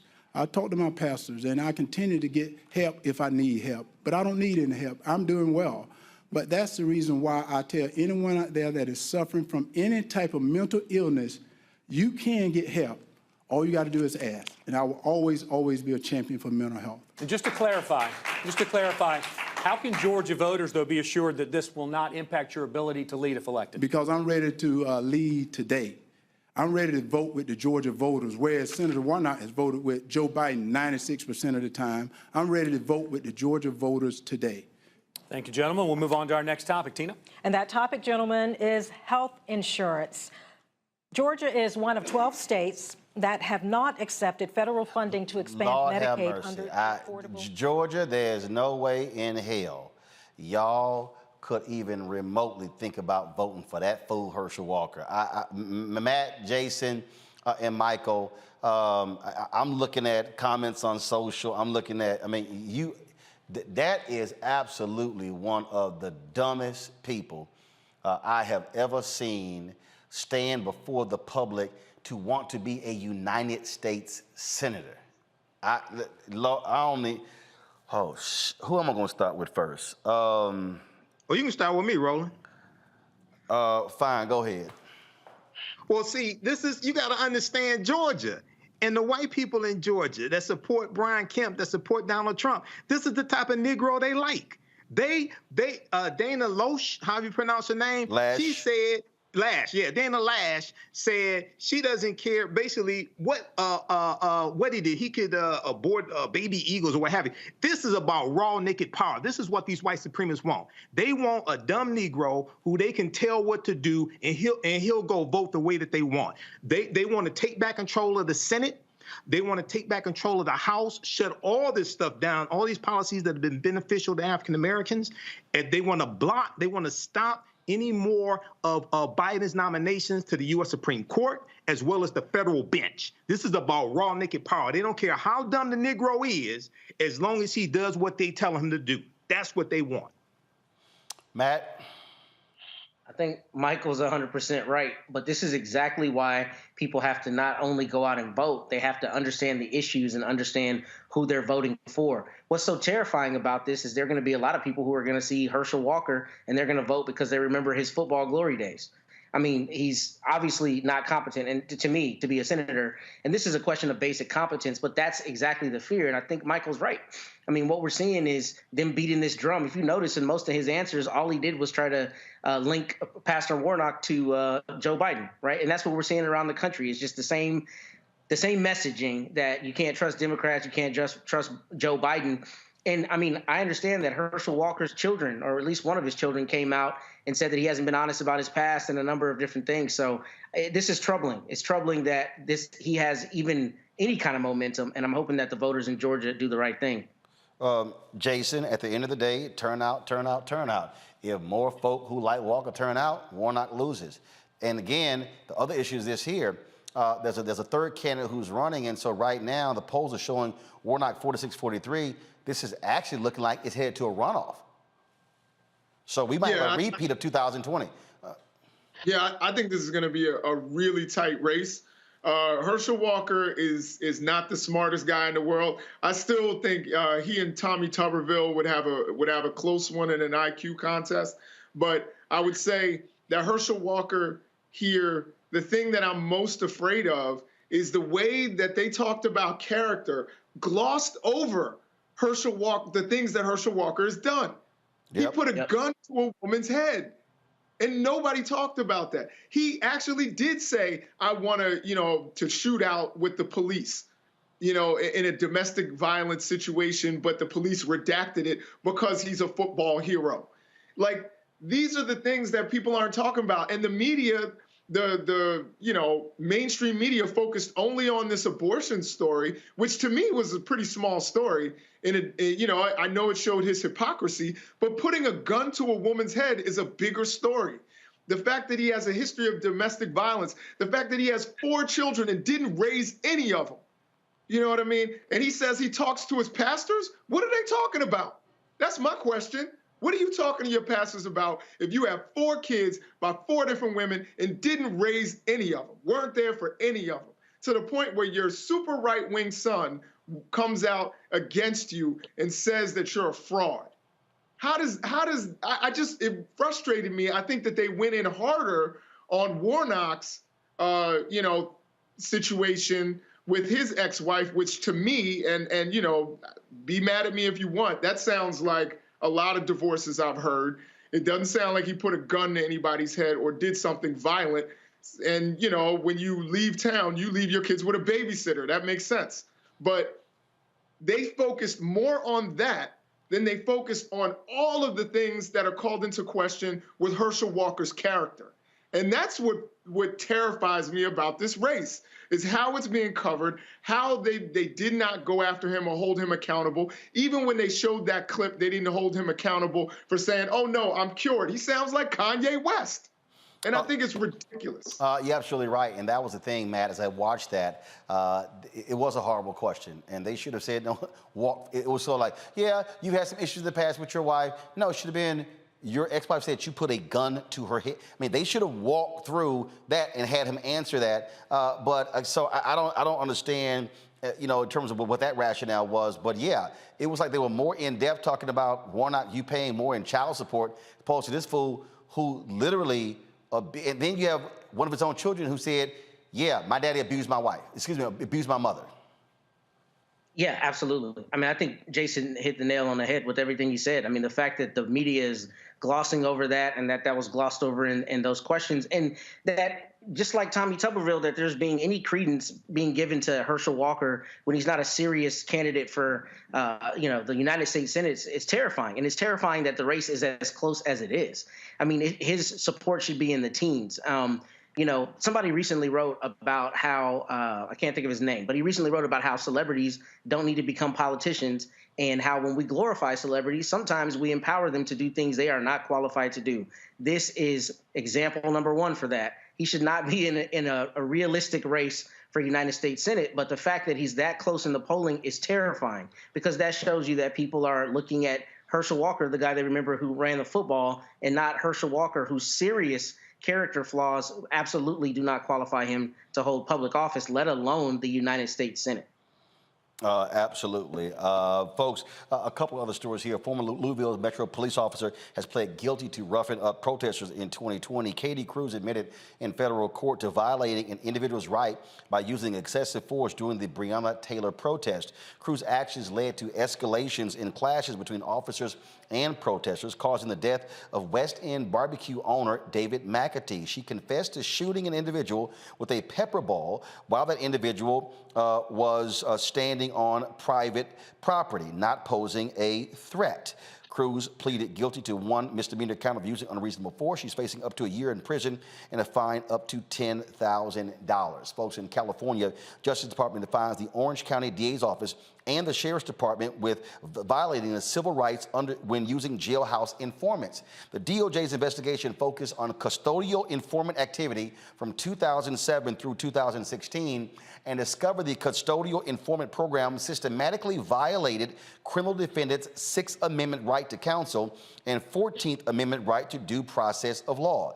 It was found that prosecutors and sheriff deputies violated the 6th Amendment by using jailhouse informants to get incriminating incriminating statements from people who had been arrested after those individuals had been charged with a crime. The department also found that Orange County prosecutors violated the 14th Amendment by failing to disclose exculpatory evidence about those custodial informants to criminal defendants. Matt, explain to people why this is so significant. Well, when I read this story, I was really, really glad to see that Kristen Clark and the Justice Department have done this work, because a lot of times people use jailhouse informants in prosecutions. But what is especially insidious in this case is that they use them to elicit statements. What normally happens is jailhouse informants will contact the authorities and say, I have information. They planted informants, and they had those informants go try to get information. And I actually think they also violated the Fifth Amendment, which, you know, protects you against self-incrimination. So what they did is they had jailhouse informants go ask people about their cases to try to get incriminating statements. The Sixth Amendment under the Constitution gives you a right to a lawyer. So when they're saying it's impinging on the right to counsel, it's saying that you don't have a right to a lawyer like you normally would to help you either decide to make a statement, not make a statement, or how you want to frame that statement. Because here they're in custody, they're in prison or in jail, and at that time, you know, when they're making a statement, they don't have their lawyer there to advise them. And then as it relates to the 14th Amendment, that goes to due process, which basically means if you're going to go through a system or through a process on a prosecution, you're entitled to that system and that process being fair. So here, if you don't give exculpatory evidence, which is evidence that shows you're either not guilty, or mitigating evidence that shows you're not as guilty as you're being accused of, then that divests you of the opportunity to have a true due process that you go through. So when I read this, I mean, this is one of the best stories that you've had on about DOJ, because this is really getting at the meat of injustice. A lot of times jailhouse informants do and say things that are obviously just in their self-interest, but this is especially heinous because this is law enforcement directly stepping on people's constitutional rights by using jailhouse informants that they plant to try to get statements. So this is really incredible work, and I'm glad to see that they've done it. I keep saying repeatedly, Michael, this is elections matter, and I'm going to keep gassing up Kristen Clark and the Civil Rights Division because they are doing consistent, great work. Absolutely. And, you know, once again, a lot of this is in the tradition of why the Department of Justice was created during Reconstruction in 1870. Okay, it was created to enforce the new rights of the newly freed slaves of African Americans, and they were cracking down on the Ku Klux Klan. You had the 1871 Ku Klux Klan Act as well. We saw a number of Klansmen prosecuted behind that. So this is good work, but this is an example, once again, as you said, Roland, how elections have consequences. Now you compare this to the Donald Trump Department of Justice. Okay, they were against holding police officers accountable. One of the first things that Jefferson Beauregard Sessions III did when he became Trump's first attorney general was back off of prosecuting police officers, and they reinstated they reversed the policy from 2013 from Attorney General Eric Holder, which backed off of charging low-level nonviolent drug offenders with the harshest sentence. They backed off of that, and they backed off of holding police officers accountable as well, because he said it would depress the morale of police officers. So we see a total 180 in the way this Department of Justice under Merrick Garland is operating and the ones under the Trump administration. Jason. Yeah, I mean, I think Michael and my other counterpart totally just broke it down 100%, that the DOJ is now under new management, and they've got new priorities. And I think what Kristen Clark is doing is the right thing, is cleaning up house around the nation and within our justice system, which whatever powers that they have, that they should use them the correct way. And we look at the other DOJ that was basically a law firm for the former president versus this DOJ, where the president is completely separate and they're investigating everything with merit, including his own son. I think you see the way executives should behave and also the way DOJ should handle their things within their purview around the nation. All right, folks, got to go to break. We come back, our Education Matters segment. I look forward to that. And we're talking about an effort to get more African Americans into the eye care industry. Folks, support us in what we do. Download the Black Star Network app, available on all platforms: Apple TV, Android TV, Apple phone, Android phone, Roku, Amazon Fire TV, Xbox One, Samsung Smart TV. Also, you can support us with your finances as well, joining our Bring the Funk fan club. Trust me, your dollars make it possible for us to do what we do. P.O. Box 57196, Washington, D.C. 20037-0196. Cash App is $RM Unfiltered. PayPal is R Martin Unfiltered. Venmo is RM Unfiltered. Zelle is Roland at RolandSMartin.com. Roland at RolandMartinUnfiltered.com. We'll be right back.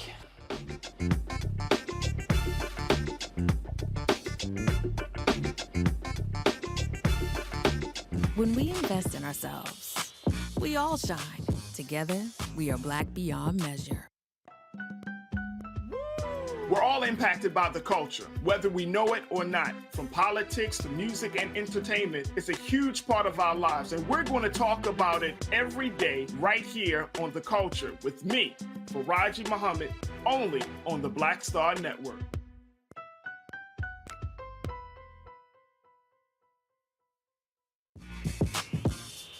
When we invest in ourselves, our glow, our vision, our vibe, we all shine.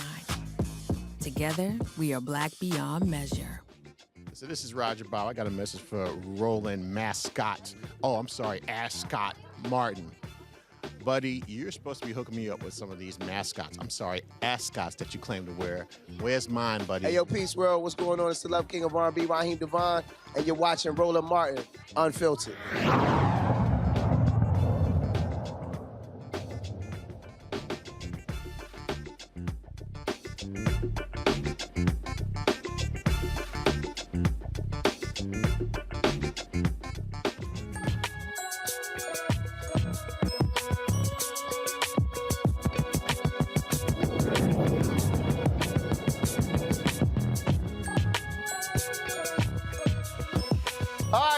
Did you know that only 1.8% of practicing optometrists, that the folk who deal with your eyes, are African American? 3.2% of students in optometry schools are African American, and 3.8% of faculty in colleges of optometry are Black. Black Eye Care Perspective wants to change that by creating a pipeline for Black students to get into optometry with their Impact HBCU initiative. Dr. Essence Johnson, Chief Visionary Officer, no pun intended, of the Black Eye Care Perspective, joins me now from Dallas to discuss how their program is going to help more Black optometrists. All right, so Chief Visionary Officer, okay, I got you. We see what you did there. First of all, what got you interested in going into this career? Because what often happens is, you know, this is an example of non-traditional fields, frankly, when you talk about for African Americans. And it's sort of like someone sees someone else doing it, then they go, wow, I didn't realize it, then they actually do it. So what's your story? Yeah, my story is very similar to that. Many of us, it is that first eye exam that we had that got us introduced into the profession of optometry. For me, it was going to a career day. And after hearing all this politics talk, I wanted to go and be a lawyer, but my grandmother told me I would go to hell for lying. So I needed to find a new profession. And going into that career day where I went into the dark law school or lawyer room and then going into this bright, beautiful room, and there was a lady standing there in a white coat. And she happened to be a Black female optometrist, and she told me all about the profession of optometry. And from that meeting, I fell in love. My new career path and future was set by going to that career day presentation in middle school. Wow, pretty cool. And so you've been an evangelist ever since. No, yes, I definitely like to say I like to practice and preach optometry. And a lot of that is what we're doing here with Black Eye Care Perspective. We know that if you see it, you can be it. And we're trying to have as many touch points as possible with students, particularly students of color. And that's why we've been partnering with a lot of eye care industry partners to touch these students in any place of the pipeline that they're at. Our most recent initiative has been kind of on this Impact HBCU bus tour with VSP, where we're going to the historically Black colleges and universities. And this year we have been able to go to Florida A&M University. We've been to Tennessee State University, and just today and yesterday I was on the College of Paul Quinn College. We were bringing their Eyes of Hope mobile vision unit to the campuses because we know that one, the eyes are the window to healthcare. They're the windows to just our education and our learning system. And if students cannot see well, they cannot do well in school. There are actually studies that show that people who are not getting their eyes checked as a young child, they're 5 times more likely to not succeed and to not go on to higher education. That 44% of students that have uncorrected refractive error, so just needing something as simple as glasses or contact lenses or other treatments to see better, they're not being successful in school, and the students on college campuses are no exception. So that is why we have done these bus tours, and we're bringing the clinic to these campuses so that they're able to have affordable and accessible eye care, but also with the hopes too that if they see a Black doctor of optometry, one, they won't be 30, 40, 50, 60, even 100 years old, waiting to have their first eye exam and waiting to see their first Black doctor. But we are right there with them, and we're able to have those conversations about the career paths and opportunities that exist in the eye care industry as a whole. Wow, good, very strong there. Let's go to our panelists. They've got questions. Let's see here. Matt, go ahead. Since you're there in Texas, Matt. Yeah, so my question is twofold. The first is for any student at an HBCU who's interested in doing optometry, what classes do you suggest they take, or what major would you suggest? And then the second question is there actually any subsidy for their study, or is there like a financial element to help students who sign the 13% promise to actually go on to optometry school? Well, yes. So a majority of students that are pursuing careers in optometry, they're biology majors, but honestly, you can be any major from any background. Of course, a lot of the prerequisite work is heavy in the sciences. So you're taking biology, chemistry, organic chemistry, physics. And then, of course, there's your other core prerequisite classes. And then we have what we call the optometry admissions test. There are 23 schools and colleges or schools and universities out there for optometry.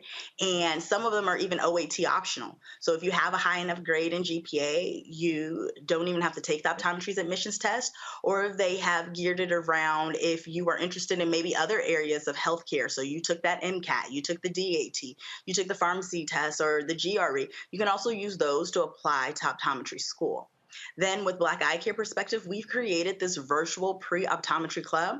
So some campuses, they're able to have a pre-optometry professional society or a pre-health club, but we made one that is virtual. So even if you have those clubs on campus, you can join us virtually on the 13th of every month and be with a community of students and doctors and other professionals that want to see you succeed and survive in this profession and in this journey, even after you get into school, you get through school, you graduate.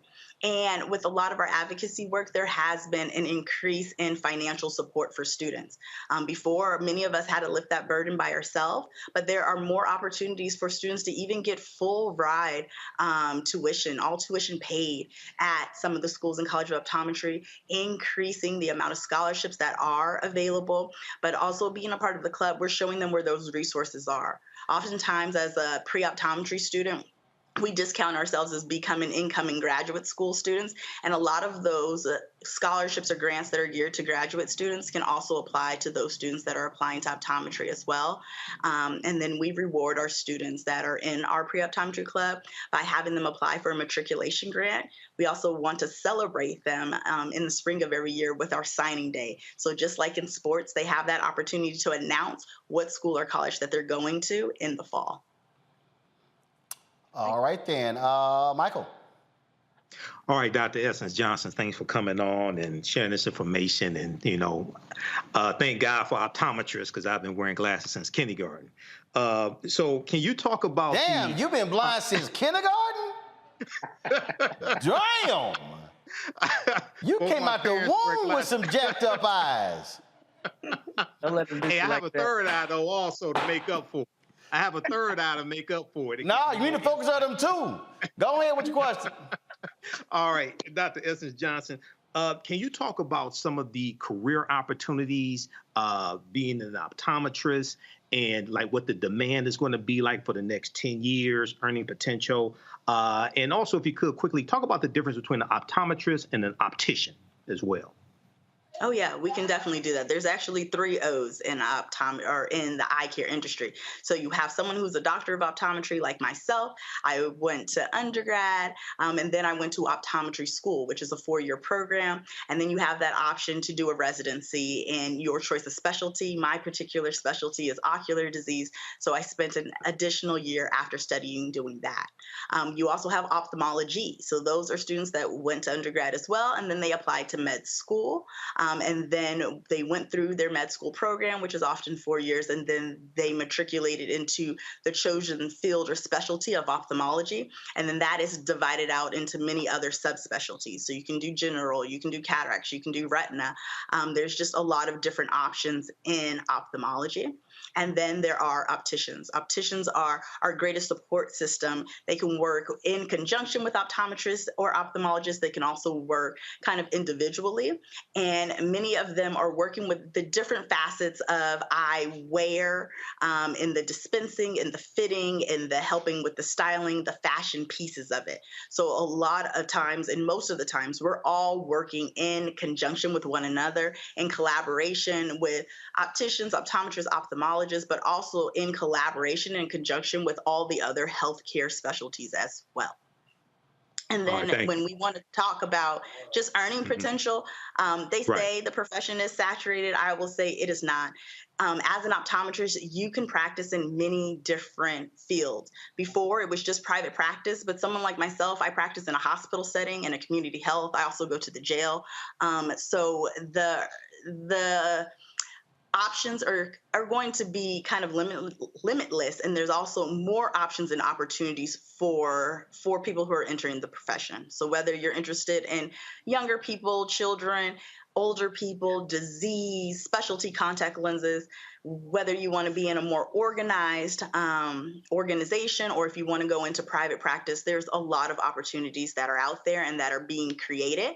And if you don't want to be in a clinical capacity, there's a lot of other corporate options, speaking opportunities, advocacy that you can do as well as a doctor of optometry. All right, thank you. All right, everyone get to ask a question? Jason, you get that's right, Jason, you disappeared, you came back. So Jason, go ahead and ask a question. So I just wanted to know a little bit about your program where you are helping students, particularly HBCU students. And my question is, you know, I teach at a PWI and I teach in African American Studies. Is there anything that your program is doing for Black students at PWIs and other non-HBCU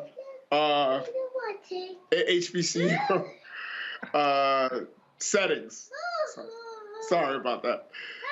Jason, this ain't hard, Jason. Just pick her up, sit her on your lap, calm her down, ask your question. See, you trying to sit here and push away. That's all you got to do. See, look, I got 6 nieces. That's how you do it. Now go ahead. Right. So I guess my question was, is there anything that your program does for students at PWIs, Black students at PWIs, to get them into optometry? So this is why we are hosting our Impact HBCU event. It's going to happen on this coming Tuesday, October 18th at 7:30 p.m.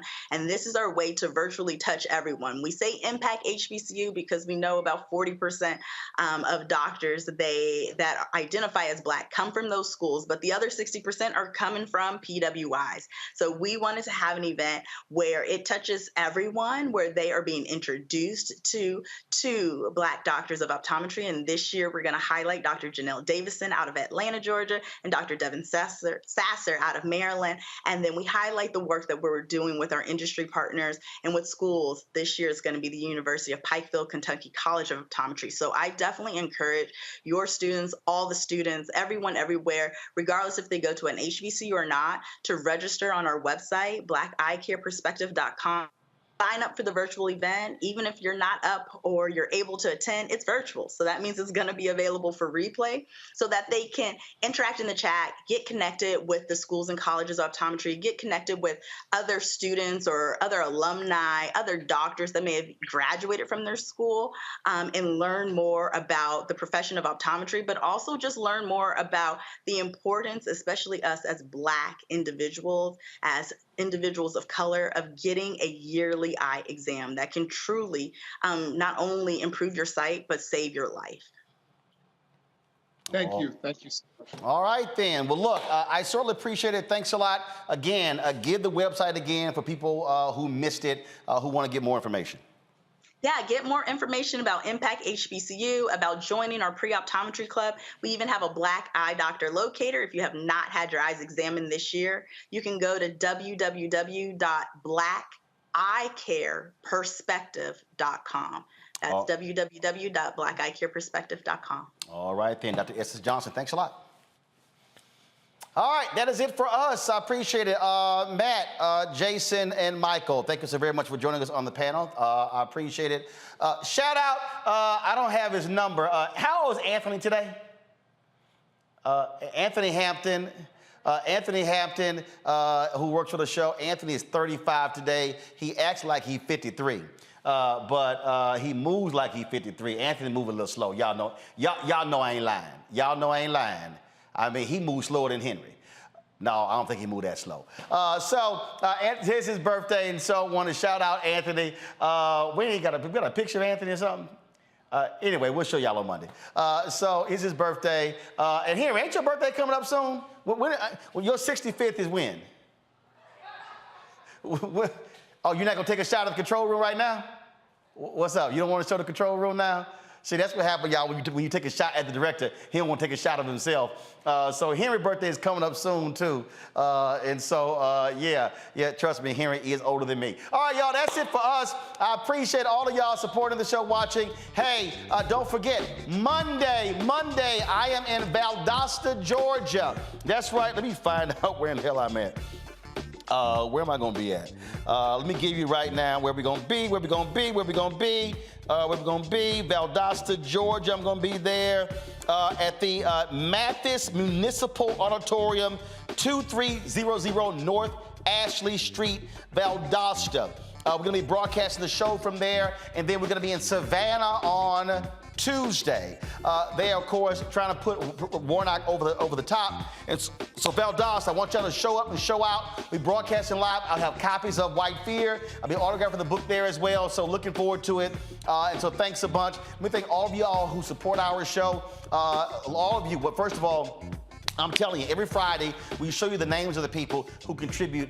Y'all are amazing. But look, we got to keep grinding. We need 2,000 people in October who give an average of $50 to raise $100,000. Because again, y'all, I told y'all, our monthly expense is about $184,000. In 2 weeks, we are launching our 24-hour fast streaming channel. We're going to be on Amazon's platforms. Y'all the first ones to know. The contract was signed 48 hours ago. And so we are excited about that as well. And so great things happening here at the Black Star Network. We got 3 other shows in development. I can't wait to tell you about those shows. So your dollars matter. So be sure to send your check and money orders to P.O. Box 57196, Washington, D.C. 20037-0196. Cash App, $RM Unfiltered. PayPal's R Martin Unfiltered. Venmo is RM Unfiltered. Zelle, Roland at RolandSMartin.com. Roland at RolandMartinUnfiltered.com. You also, of course, download the Black Star Network app. All platforms, Apple phone, Android phone, Apple TV, Android TV, Roku, Amazon Fire TV, Xbox One, Samsung Smart TV. And of course, get your copy of my book, White Fear, folks. Let's make it a bestseller. It's available at bookstores everywhere. White Fear, How the Browning of America is Making White Folks Lose Their Minds. Ben Bella Books, Amazon, Barnes & Noble, IndieBound, Bookshop, Chapters, Books A Million, Target. Order through your favorite Black bookstore or download it on Audible. And you know how we end the show every Friday? We show you the names of all of our donors. We do it every single Friday to show y'all some love. Thanks a bunch. I'll see y'all on Monday. From Valdosta, Georgia. Holla!